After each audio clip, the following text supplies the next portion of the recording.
Welcome to H2O Croutons. I'm Alexis. And I'm Jennifer. Together, we're mother. And daughter co-host. Think Gen Z. Meets Gen X. And let the games begin.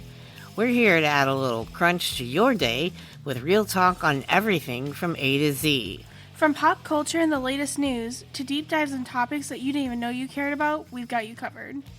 So, grab a drink, get cozy, and let's dive in. This is H2O Croutons. Okay, everybody, welcome to H2O Croutons. If you're new here, I'm Jennifer, and... This is Lexi. Who are you? What do you mean, who am I? Who are you? I'm a human. You're just Lexi? Yeah, that's it. Just Lexi. Nothing else matters about me. Just my name. I don't know. All right, what we're doing today, I'm getting interviewed. Me. Your host with the most questions for everybody else. So, I'm going to let Lexi run the show. I'm going to answer questions. So, we're going to be right back, right after this. Get ready. I hope she doesn't make them too hard.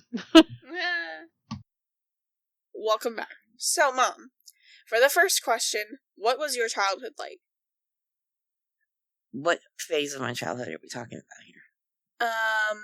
Okay, you know what? Don't even answer that. All of it. I had so much fun as a young kid, all the way up until I was mid to late 20s. Yeah? Oh, yeah. Let's see. What was one of your favorite memories growing up? One of my favorites? Yeah. That's not fair. I have a lot of favorites. I think I could answer for you, but I'm going to stay quiet and let you answer. What? There was a story you told me about Jenny walking into your job at one point in time. It's not one of my favorites, but it's a good one. It's a really good one. I can tell that one briefly if you like. So, if you want to. It's up to you. My best friend, aka my soul sister, rest in peace. I miss you so much. She was out at my apartment, my mom's apartment, where we all lived. And I told her to come up to my work. I'm like, come up here on board. So we were talking about something, and it somehow came down to me daring her. I'm like, I bet you won't walk down there like this. And she did. So she shoved some stuff in her bra and walked out to my work over across a major road, by the way. A major road. And everybody saw her when she sashayed into my work. I died. I doubled over and laughed. This is hysterical. Yeah, it's a good memory. My favorite I honestly think some of my favorite memories, I used to have these three girls. They were sisters, and I would hang around them. I was their moms all the time. She was my babysitter. We used to act like fools. We were young. I remember far back as they lived on a street called Wismer. It was the same street that I lived on, but a block down. Yeah. We would stand on somebody's bed in the basement and sing Kiss songs. I'm not kidding you. I mean, we were just going crazy. That was my first introduction, officially. Didn't learn to like them too much until I was 12. That's a favorite memory. I mean, just all the times that we had and all the stupid things we did, and we were friends well up until, gosh, mid-20s. Let's see. Did you have a favorite toy or game as a kid? I loved Atari 2600. Oh, I was like, Atari. Pac-Man, Donkey Kong. Oh my god, I was a pro at those. The Centipede, all of them. We would go, I told you, I basically was raised in a bar. Yeah. Because my stepfather was a bartender and my mom was always there, so when she would go, I would go. But I actually enjoyed it.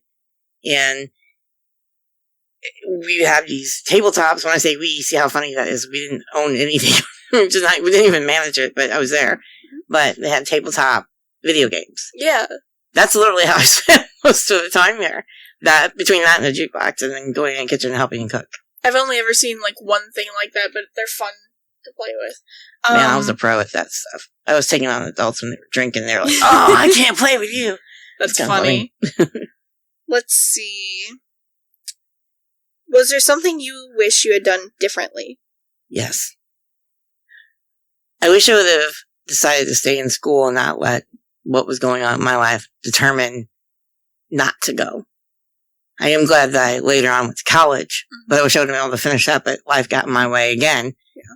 But Yeah, that's a big regret. And I think anybody that's thinking about quitting school should probably really think about it. It's hard. Yeah. They're not kidding when they tell you stay in school. Mm-hmm. There's a reason why. I mean, my God, I can't even find a job at a freaking gas station.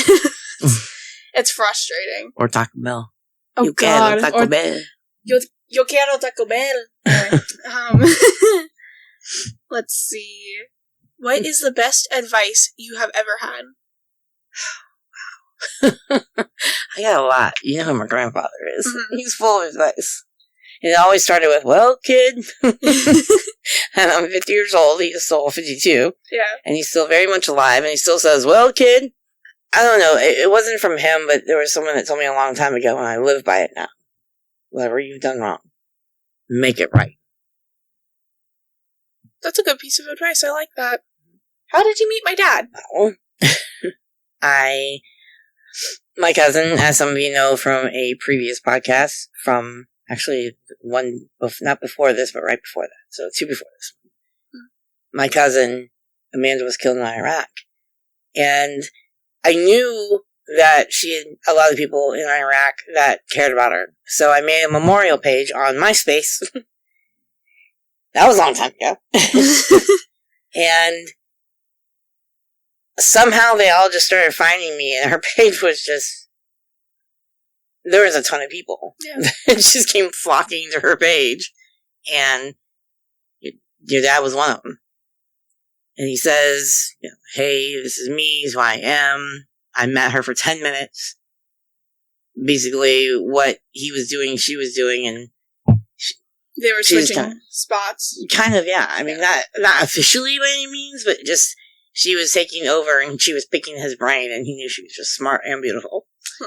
And that was that. And then 4 years later, over time, I got to know him, but 4 years later, we ended up meeting. And the rest is history. And he adopted you later. What was your first impression of him? The same as it is for everybody else. What a mouthy... Okay, to be fair, I don't remember my first impersonation of him, but I'm pretty sure it wasn't that. I think it was, who's this strange guy? The strange bald guy. I don't know. It'll make him laugh. Anyway. Love you, Dad. Let's see. Special Steve. That's why we call him special. What's something you learned from raising me? I will tell you the biggest thing I've learned is everything that you envision your children will be, they will be the polar opposite. It's not just me.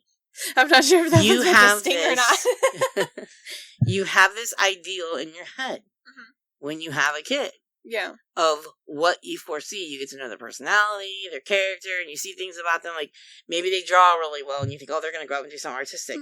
And they're doing the furthest thing from that. Right. That's what I mean. So whatever ideals you have in your head, don't depend on those being legitimate. Because odds are, it's not happening. What did you expect out of me? I have to ask. I wasn't sure. You were very sweet. I always said I was raising you to be nice with me. Now you're just meaner than me. Hey, I'm still nice. I get told all the time that I'm nice, so thank you. That's because they've never seen the real you. Oh, they've just not seen me when I get cranky. That's my point. You unfortunately have to live with me. I know, right? Alright, let's see. If you could have any career, what would it be? Ooh. Any career? Yes. Something to do with helping find missing kids. Yeah. That bothers me as a mom. Day I became a mom, that became a really real thing for me. It's terrifying seeing all these kids go missing and they never get found. Or even adults as I well. have a few moms, as you know, on my page that have missing kids, and I ended up befriending them. So, hearing their stories and how it's affected them, and I think it's worse than, say, your kid gets murdered or something, right? Yeah, because at least you have at least you exactly. It's not necessarily saying it's easy. No, God but no. At least you know where your kid is and you know what happened. Yeah. These parents don't. No. I can't imagine living like that at all. What is one thing you still want to accomplish in life? Whew. I'd like to write my book. I think you should. I keep being told I should. You should. Because I have a lot to say and a lot of things I've gone through that Sometimes I That's a good wonder book. if people go, surely she has not really gone through all this stuff. No, I really have, and you don't even know the half of it. I don't Trust me. talk about half of it. Yeah, and trust me, I believed her whenever she said she jumped out of a moving van whenever she was 19, but then you see the actual hospital bracelet from it, and you're like, what? Well, I've got friends on my page from that time frame who can tell you they were there. Insane. Mm-hmm. Oh, goodness. What is your guilty pleasure TV show or movie? I feel like I know the movie, and I feel like I know the TV show, but I'm saying Supernatural Outsiders. Yep. That's what I figured. I love Supernatural. I hate that they went out there. Oh my Jensen God, Ackles and Jared Padalecki, listen to me. Go back. We all need you back. We all want you back. You are our therapy, and you left us during a really hard time, man. But really, seriously, go back. So many people miss you. Both. Uh-huh. I need those characters back in my life. Honestly. What is your favorite meal to cook? Probably steak. Really? Yeah. I'm shocked it's not something like chicken mandi or something like that. That's Or curry. very... Chicken mandi is very difficult. Like, I don't know if anybody knows this, but that's something we haven't really talked about, is I love to cook. Oh, she does. Never went to school for it. She doesn't think mayo is spicy. I don't think it was spicy now. Actually, I'm probably the one with the highest spice tolerance of anybody I know. Yeah. Which is really scary. You know what? I'm getting close up there, though. I might Yeah, surpass she you. is. You might someday. I doubt it, but we'll see. Let's... Oh. Hold on. I don't know. I think chicken mandi is very complicated to make. Mm-hmm. But, and curry, it's things that take a lot of time aren't always the favorite thing to cook. The thing about steaks is they're actually really simple to cook, but it's more about the process. How you set it out an hour beforehand, put salt on it. I didn't. Why did we do that? To tenderize it. And why do we bring it to room temperature?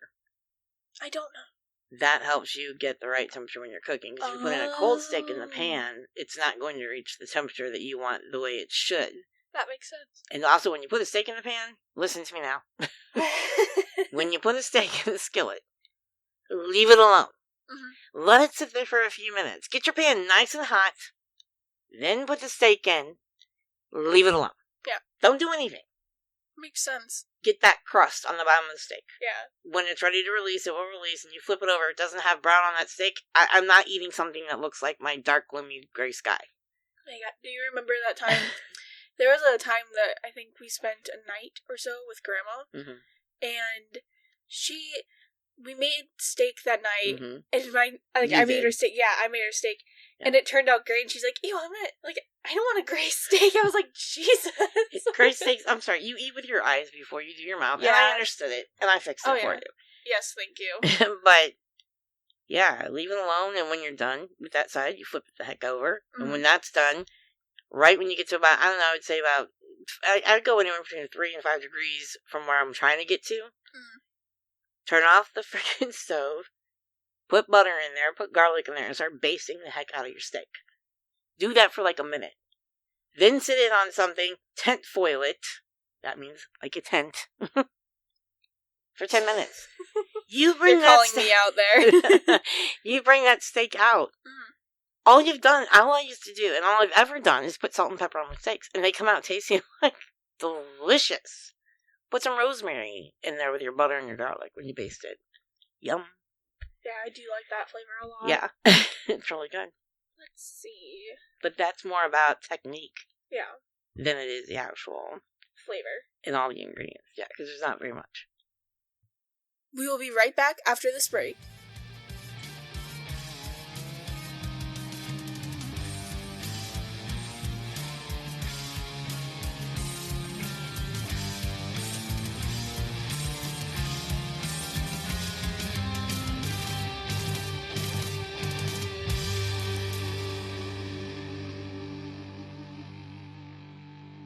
Alright, let's go on to the second segment. Are you ready, Mama?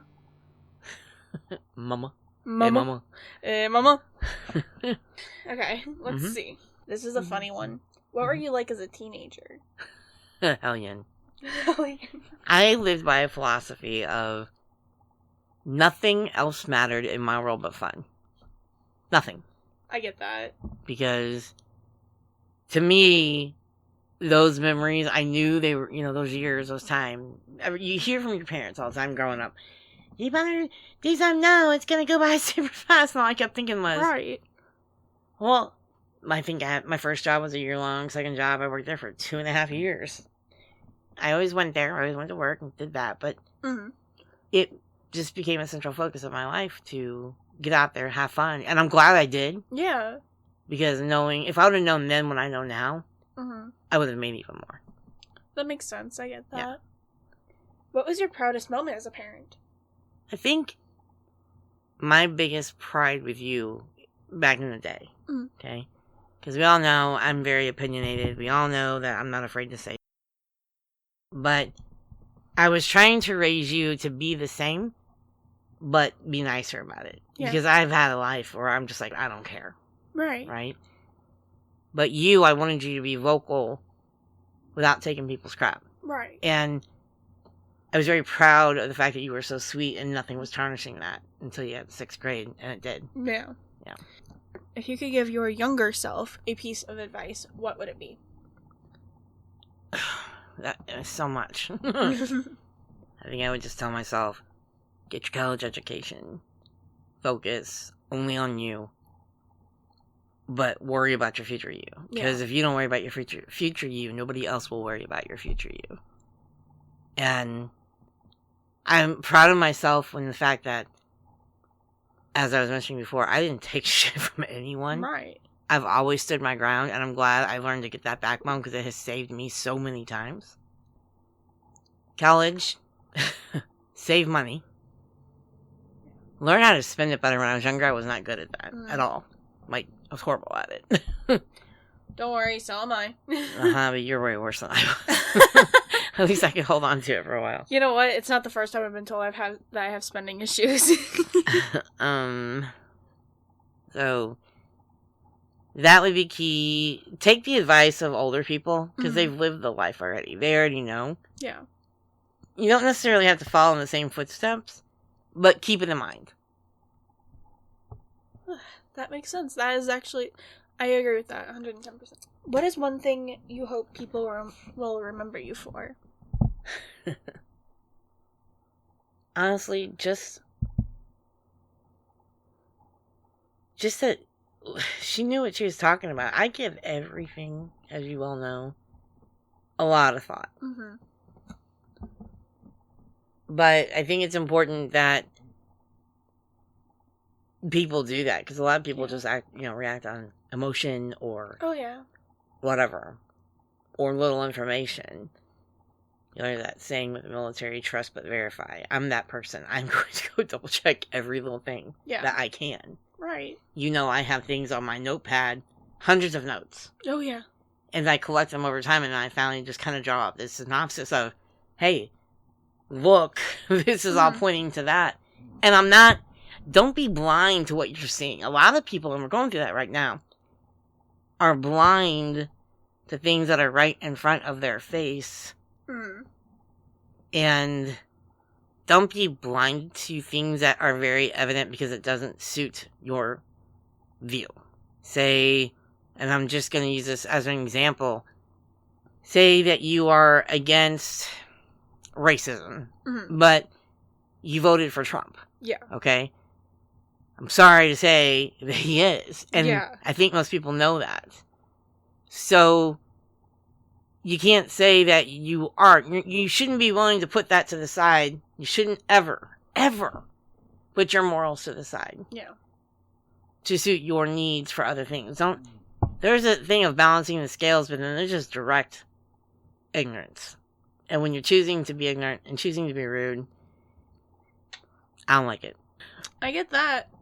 What is the key to maintaining strong relationships? Like friendships, relationships, etc. Well, I used to say honesty, but I think a lot of people stray from that. Because people will be like, oh my gosh, this person lied to me, blah, blah. And I am that, I'll give it to you straight. And that pisses people off. Yeah. And I recognize that, but you want me to lie to you, I can't do that. Right. If I give a shit about you, I'm not lying to you. Right. If I don't give a shit about you, I won't care. Yeah. What is one value you've always tried to teach our family? Be honest. Okay, what's another value you guys try to teach your family? I feel like I just repeat that once. Be you. You know, stand up for what's right. That's the most important. I think has always been a big thing with me. Yeah. Like, I will be the only one standing in a crowd if I know it's the right thing to do. I don't care. Fair enough. All right, I'm going to end this and we're going to go into our next segment. Until then, stay tuned. We'll be right back.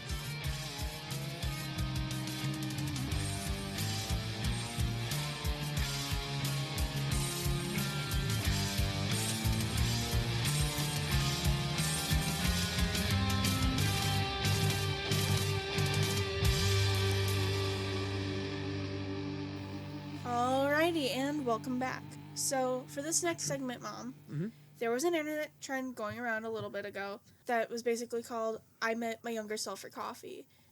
Basically, it would be like as if you were... Now, it could be like for tea if you really wanted to be, since you drink more iced tea than coffee. Basically, like, pick an age range for your younger self. Whenever I did it, I picked like 12, 13. Okay. But basically, I'm just going to read off, like, a prompt, and then you're going to answer it starting with your younger self, and then going on to what, like, you're more like now, and how they would interact and whatnot. So, I'll give, like, an example or something. Just guide me in what you want me to do as we go. Okay. So, I met my younger self for coffee today. What did your younger self come wearing? Like, what did she wear? If I were to go back in my high school years, I was wearing some kind of pants with that stupid roll that we used to do at the bottom of our pants, and I don't know why. Probably some kind of sweatshirt, not hoodie, sweatshirt that had gas on it or something. My hair was really high. And probably wearing Keds. What about your makeup? Kind of almost like I wear it now, except a little less pink, a little more mauve. Okay. Yeah. So, now what would you come looking like? Today? Yeah, today. Today, I'm probably going to be wearing black yoga pants with a black t-shirt, white tennis shoes. Maybe a hoodie if it's cold. Maybe a hoodie if it's cold, and my hair will probably be pulled up in a ponytail because I'm all about being comfortable. Let's see. What did your younger self, like, how was she acting whenever she was there? Was she nervous, shy, excited, open-going? What? At 12? No, it doesn't have to be at 12. It can be, like, whatever age range. So you started at high school. Let's. I think I was a little arrogant in high school to a degree. I mean, you kind of had a right to be with everything you'd already gone through. Right, but I think there's things that people don't know that I was still going through, you know? But I think I had a little arrogance of... I was comfortable in my skin, which made other people uncomfortable because it was very cliquish. It's not everyone, because I knew people from every clique there was. And let's see. I'm going to go off topic if I don't answer your question, so I'm going to stop there. But I don't know. I think that if she showed up, she would have a little bit of arrogance, a little bit of, who are you? You know, the apprehension. And then probably annoyance. I'm not going to lie. I got annoyed with people a lot back in the day. Like, could you come on? Yeah. Yeah. All right. That sounds very similar to me. So, like, not like the arrogance part, but the, come on. Let's see. What would you be like walking in today? Today? Yeah, to meet her. Well, it would probably be nicer. Interested, more communicative, because I've learned how to communicate better over the years. And communication is half listening, half speaking.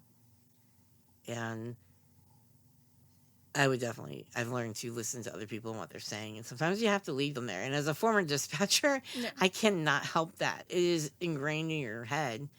Get them to the point. Right. The sooner you do it, the better it is. So that's not going to leave me anytime soon. Or ever. Still get that annoyance at times. Like, if it's just casual conversation and I've got time, I've got you all day. But if I'm in a rush, it's like, okay, I'm trying to be cool with you, but that's when I start getting annoyed when people don't pick up on those cues. Yeah. All right. For the next one, What would she order? Like, I figure she wouldn't order coffee because you're not a big coffee head. Mm-mm. But say they had, like, iced teas, refreshers, basically like a Starbucks. What would she order? I don't even know what they have at Starbucks. I've been there once. There's a confession for you. I haven't been to Starbucks one time, and that was at an airport. Really? Yeah. I don't know if they had Starbucks in the 80s or else I would. No, I don't. I was going to and from Mexico when I Yeah. was working there. And why does my neighbor have the most grass right now? You know what? That's annoying to me. It's annoying to me too. Did you see my face? Like, I'm are just you kidding me right now? go away. You've got a whole yard over there, man. Yeah. He's got way less yard than we do. He's got a whole yard on the other side of the house he can mow. Okay, so basically the only time I've been to a Starbucks was when I was at the airport and in the drive-thru in the passenger seat in because Georgia. me and Grandma were getting. No. Oh. That was another. So that was okay. Remember the time in Dalton, Georgia? Yeah. On our way to Myrtle Beach. Then you walked into a 7-Eleven to meet with Diet your Coke. younger self. And what did you order today? Diet Coke. That's what I thought. Well, I recently met my father's side of the family and did not go well. In fact, my father, who was actually one of the bad ones of the group, told me I should leave because of his mother. So I did. I didn't see her again for a few more years. But I've started a job at Schnucks, which is a local grocery store with the Schnuck family. They own several stores, and a few of my closest friends work at one over by my high school. My location is in Ladue, but I live in Creve Coeur. But we're right on the boundary, so I'm able to walk there and get to work within about 15, 20 minutes. My social life has kicked off.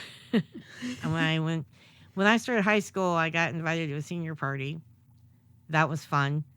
That changed the game for me, and I started knowing everybody from all these different ages, and everybody was like, how do you know all these people? Well, there was a lot of us that did. I wasn't a special jet or anything. We can say that for Steve. I met my best friend. Her name's Jenny. We really get along great. We got along because we met in my world history class, and the teacher's name was Dr. Allison. He's probably gone by now. And not funny, but I'm just saying that's how old it was. But he was very much chauvinistic. And Jenny and I, without saying a word to each other, was never exchanging one word to one another. Literally. It was so funny. We were both, what the? It's just instant. It was the same reaction. Like we were almost twins. And started talking. And next thing you know, we're best friends. And we are around each other all the time. And we have a blast. We get along fabulously. She tells me everything. I tell her everything. She feels weirdly more like a sister than I would say a friend, because I've had a lot of friends, and that's what she feels like to me. I'm driving a 1979 Chevrolet Monza with a broken steering column, broken wiper motor, a bunch of stickers on the back that my friend Elaine will put on there. And we drive it all over the place. All over the place. And yeah, there's that. All right. And now what would your 15-year-old self ask your now self, like, about the future? Like, would she ask you, did I end up doing this in the future? This, that, like, that kind of thing. Am I still friends with Jetty? Any other questions? Where do you work? How many kids did you have? Did you get married? Do you know anybody from high school? And Say then, that again. Okay. So, flip it around now. Okay. Tell her what your life is like now. Okay. And then answer said questions. And then you're done. You want me to remember the questions I just asked? Okay. I I'll will try. remember them for you. Okay. Well, I'm 52. I have a 20-year-old daughter. I did get married, but not to her biological father. He adopted her. And Jenny and I would still be friends today. Unfortunately, she died from a rare heart condition called long QT. And I found out about it at a really strange time in my life, really hard one at that. It was after Amanda had been killed. My cousin Stephanie and I went down to the country to have dinner with my grandparent. My daughter was with us. And as we get to the end of the dinner, we get to the end of it, my grandpa goes, "Hey, Jay," that's what my family calls me. He said, "Can you give this back to Jenny when you see her next?" And I put my hand out like you're going to catch something, and he dropped her mom's ring in my hand. Jenny's mom had been killed in a car accident when Jenny was 7, and she gave that to my grandfather for some collateral for just a little bit of money. I think it was like $50 that he gave her. And he was like, "I don't care about the money," so he wanted her to have it back because it was important. Yeah. And I don't know what it was, but I instantaneously knew she died because I hadn't talked to her for a while. And I was right.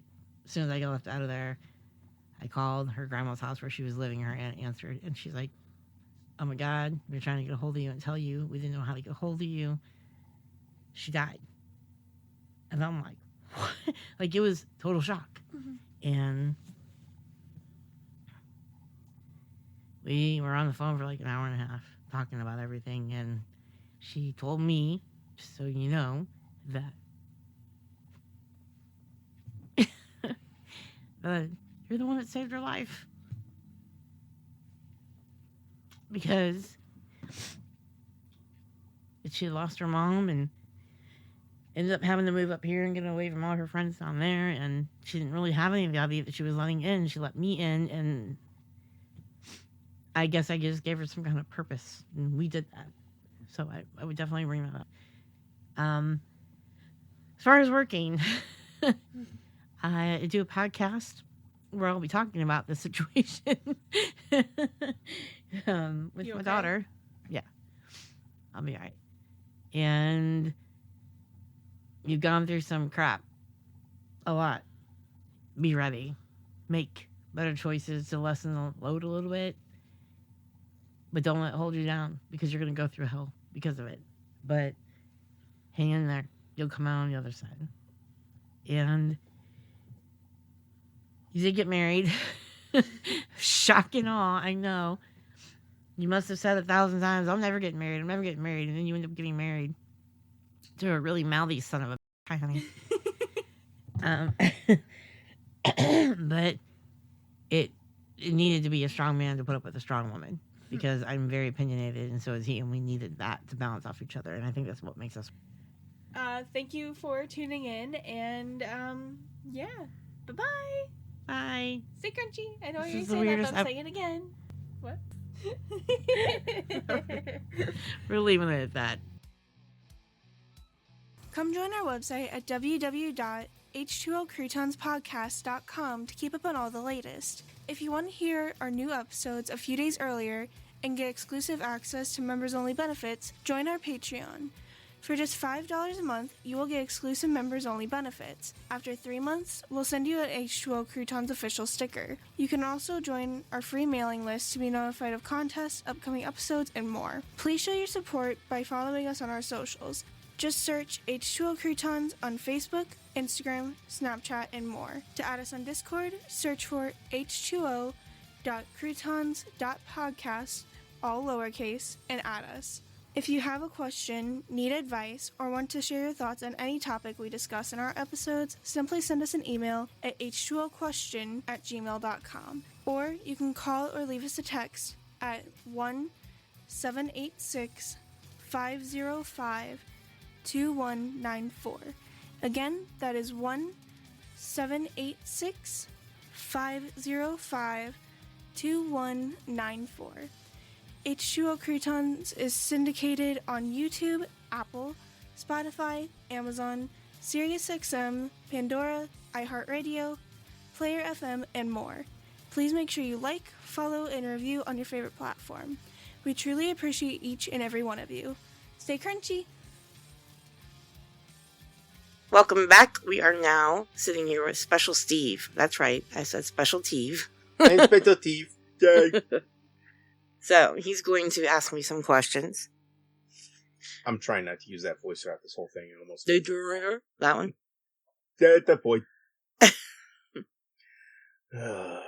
Hey, you're the one that made the, some may say, mistake of saying, okay, I do. Or as one of my friends' wives said, yeah, he's an idiot, but he's my idiot. So, I'm your idiot, honey. Yay! All right, moving on. Moving on. Down to business. Down to business. What's one thing about you that people might be surprised to learn?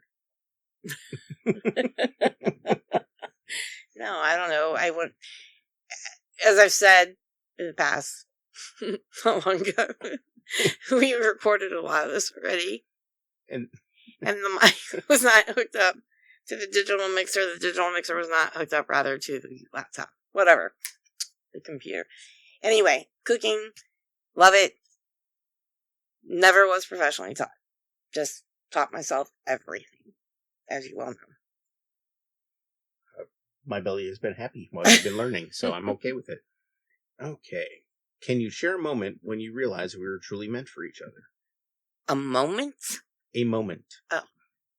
I don't know if I can define it as one moment, other than with you being there for me all the time through losing my cousin, and never had met me and listened to me cry a lot and tried to help me through a very hard time, because a lot of people don't know how I struggled.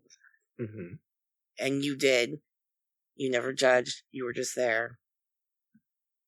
That was it. It wasn't a moment. It was just, wow. And also being on the phone with you when you discovered that Lexi had eaten Toothpaste. Yes, like half a tube of toothpaste. Gotta go. Gotta go. I gotta room. go. Poison control right now. Yep. Okay. I gotta rub that in with her. She hasn't heard that for a little bit. Okay. What's the best piece of advice you've ever received, and how has it shaped your life? Just that whenever you do something wrong, you need to admit it, own it, make it right. Because you're not going to grow mentally, and emotionally, and spiritually if you don't. Okay. If you could switch lives with someone for a day, who would it be and why? Donald Trump. Okay, why? So I can go undo all this damage, get in real auditors, get rid of Elon Musk as far as being there, and then get it where he cannot be president, and give him a mental health check, because it ain't right. The things that he does, they're just not right. People need to get their jobs, we need to get things under control. We need to do it the right freaking way. Need to make America great again. Sorry. I can only keep the smart ass. I'm still waiting. I voted for him the first round. And after all the lies that I kept catching him in during that 4-year period, and then J6, nope. Right. No, you're not an American to me. I am definitely not one who's going to argue about that around here. Anyone around here, at least. What's one thing on your bucket list that you're most excited to check off? Most excited to check off? Yes. Just making this podcast successful. More. Like, it's doing really well, but I need it to do really, really well. I would like to do that for a living. Okay. I think we can make some good changes and get both sides of the table together, talk about stuff, let people know it's a safe space they can go to and talk about whatever they've gone through. Everybody's got a story. All right. What's your definition of success, and do you feel you've achieved it so far? As someone who has been on a hospital bed dying, I always want people to know that nothing about money, house, car, none of it meant anything. My possessions, nothing meant anything to me. The only thing it meant anything was my daughter.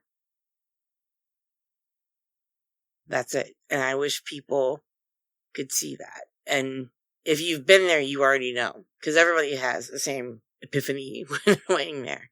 Like, oh crap, all these things that I thought were important, because it's been drilled in my head, go get a job, make money, have a good career.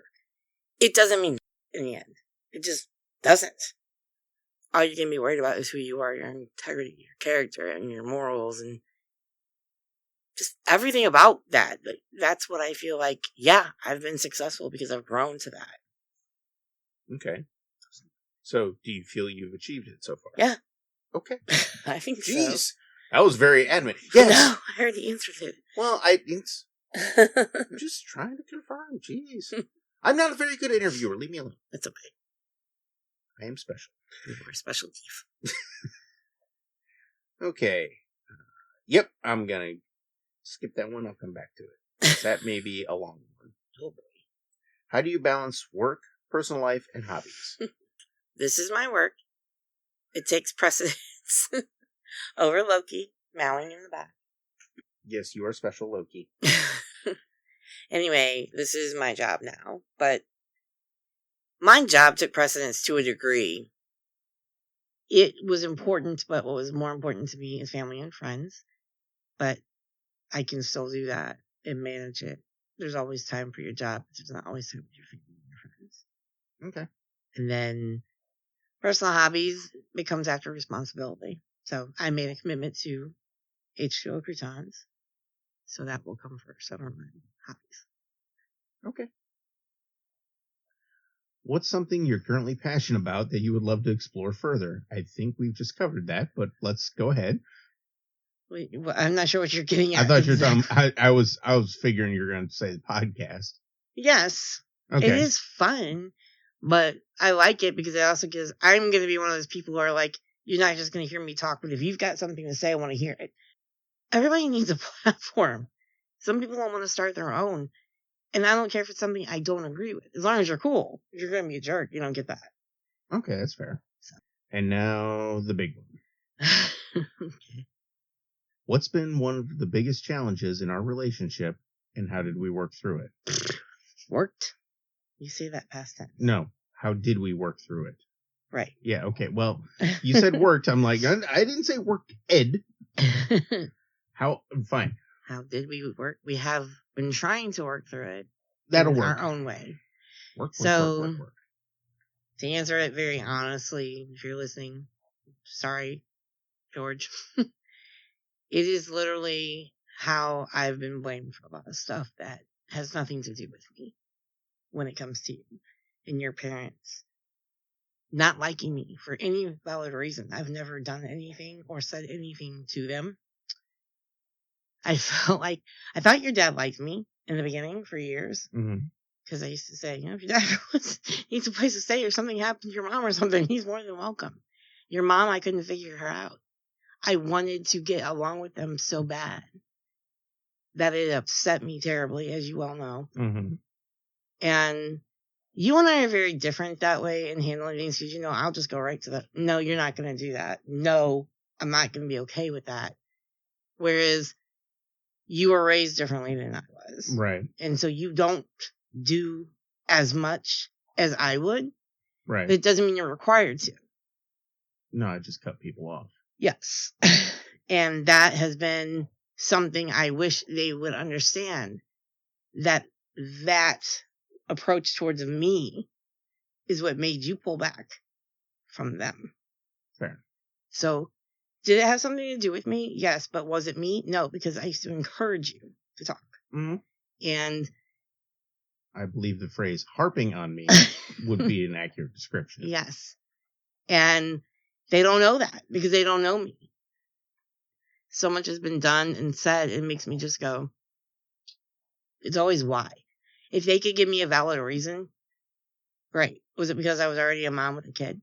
Great. Was it because they knew I was older and I was probably not going to have any more kids? Well, that's your business. That's your life, not theirs. Right. And you adopted Alexis. So they've had a granddaughter for years that they don't even know. They've, met her 3 or 4 times now. About that. Yeah. So it's hard. And it bothers me because I always thought when we got married, I'm like, I'll finally have somebody to call dad. I was really excited about that. I remember that. And it was really weird because I thought it was some kind of weird sign that my dad died on your dad's birthday. And I thought. Okay. I didn't remember. Yeah. Okay. So to me, I was like, oh, maybe it's just a sign. Hey, here's your chance. You finally have, a father figure to look to and go to outside of my grandfather, who has been my father figure. But I don't know. It's a really weird situation. It is. No, And I don't disagree. it's been really difficult to deal with. It hasn't made our marriage hard. It did for a while. But in some weird way, as much as it's going to piss your mother off, it also made us closer. Because you don't like being told what to do. And I just want to say something. For anybody, and this has happened with your friends, a couple of your friends who are whatever. Yeah. For some reason, there are people in my husband's life, including his own parents and some friends, a couple friends, who think I can control him. It wasn't me. I can't control him. I wish I could, but I can't. I don't know if you know him well enough to even realize that. Like, if you knew him at all, you would know he can't be. I mean, my employers have controlled me. Actually, you know what? Well, they control you with money, though. So let them throw money at you. No. I will say, in one respect, you are absolutely wrong about this. And I'm only thinking of it because at work today, griping, because work complaints, and everybody has them. And I said to somebody that, and I said this at previous jobs. Mm-hmm. The reason why I keep showing up and why I keep my mouth shut and not yell what I'm thinking at the top of my lungs is because I do not want to go home and tell my wife I lost my job. So she controls me that way. That's it. Yeah. I keep him level. It as is much less. As I can. I'd sit there and go, hey, they tell me, okay, you can leave. I'll find another job. But if I have to come home and face her and say, honey, I lost my job. Why? Because I couldn't keep my big mouth shut and I started cussing people out. And then I'd be, what the hell is wrong with you? Exactly. Yeah. It's there. I fear my wife because that's not even, I'm kidding. That's not fair. It's not even fear. It's more of, I don't want to listen to her yell at me over it because I'd already be sitting there going, you idiot. And then I'd have to hear it when I got home. Because you know I'd be right. That's beside the point, and exactly. I don't want to hear it at that point. Exactly. So yes, she can control me. But not in the way that yes, exactly. It's been perceived. That's been my biggest thing. Yeah, it used to hurt my feelings a lot. No, I know it did. And I'll give an example of something so trivial to me. Okay. I completely understood when you told me that one of the complaints was I didn't send a thank you letter or something. Right. And I thought, okay, but I always acknowledge it on Facebook. I thought that was okay. I would tag it, hey, this is what they did, and it's great, because I really did appreciate it. Right. And to me, I wanted people to see what they got, and I would also thank them in that post. Right. And when that was said, I was like, really? That might be a generational thing, though, too. It might be, but my mom, anyway, is in the same generation. Right. My grandfather is older than that. I mean, I've always been told to say thank you, but when there's no lines of communication open and all I have is Facebook. Yeah. Okay, I see. Yeah, I can see that. So when we got certain situations passed and I sent a thank you card, I doodled on it and drew on it and did a little artistic stuff just to show that there was more than just a simple thank you. Because to me, I think you need to show. Yeah, it kind of feels hollow if it's just, oh, thank you. Yeah, thank you so much. You hear that all the time. It doesn't feel legitimate. Right.